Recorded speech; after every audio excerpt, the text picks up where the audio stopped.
मुंबई, रात के 11 बज रहे थे। सी फेसिंग टावर की ऊंचाई पर हवा कुछ ज्यादा ही तेज थी, पर राजवीर सिंघानिया के भीतर का सन्नाटा उससे भी ज्यादा खतरनाक था। हाथ में विस्की का ग्लास, सामने शहर की रोशनी, सब कुछ चमक रहा था सिवाय उसके भीतर के अंधेरे के। राजवीर को देखकर कोई नहीं कह सकता था कि ये वही आदमी है जिसने सिंघानिया ग्रुप को 3 साल में एशिया की टॉप 10 कंपनियों में ला दिया। लोग कहते थे राजवीर जीतने के लिए खेलता है, महसूस करने के लिए नहीं। पर कोई नहीं जानता था कि उसने आखिरी बार कब मुस्कुराया था। उधर उसी शहर के किसी कोने में आरोही मेहरा अपने लैपटॉप पर रात के 2 बजे तक काम कर रही थी।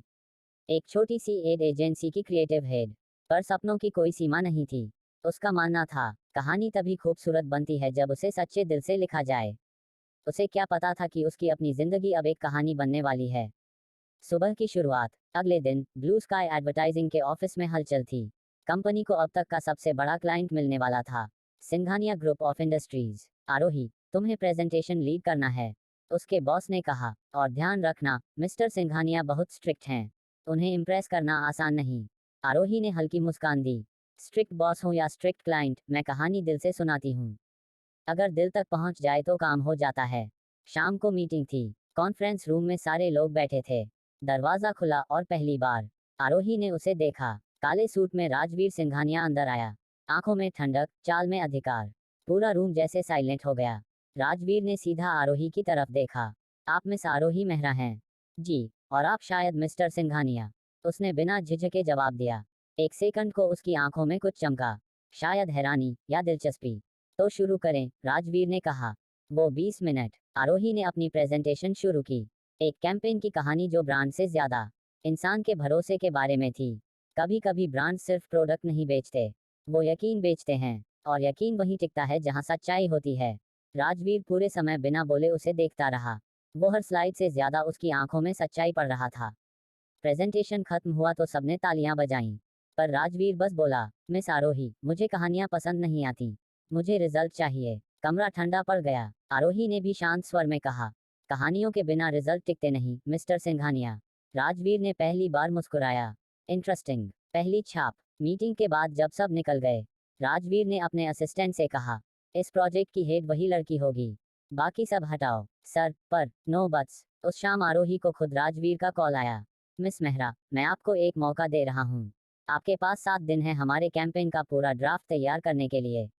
और अगर पसंद नहीं आया तो आप फिर कभी मेरे ऑफिस में कदम नहीं रखेंगी। आरोही ने मुस्कुराते हुए कहा। डील। 7 दिन। आने वाले 7 दिन मुंबई के मौसम की तरह थे। कभी धूप, कभी बरसात, कभी बिजली। राजवीर और आरोही रोज मिलते। कभी ऑफिस में, कभी शूट लोकेशन पर, कभी कॉफी पर, जहां काम से ज्यादा बातें होती। आप हमेशा इतने परफेक्ट रहते हैं? आरोही ने एक दिन पूछा। राजवीर ने हल्का सा सिर झुकाया। परफेक्शन, मिस मेहरा, एक मास्क है जिसके पीछे डर छुपा होता है। डर किसी को खो देने का। आरोही उस जवाब में गहराई महसूस कर गई। वो समझ गई, इस आदमी की कहानी अधूरी है। अतीत की परछाइयां। राजवीर के ऑफिस में एक तस्वीर थी, एक लड़की की, मुस्कुराती हुई। आरोही ने कई बार पूछना चाहा पर रुकी रही। वो तस्वीर उसके हर भाव में एक रहस्य बन गई थी। एक रात, शूट के बाद, आरोही ने हिम्मत करके पूछ लिया, वो तस्वीर कौन है? राजवीर कुछ पल चुप रहा, फिर बोला, कोई थी जिसने मुझे सिखाया कि प्यार अगर सच्चा हो तो वो हमेशा दर्द देता है।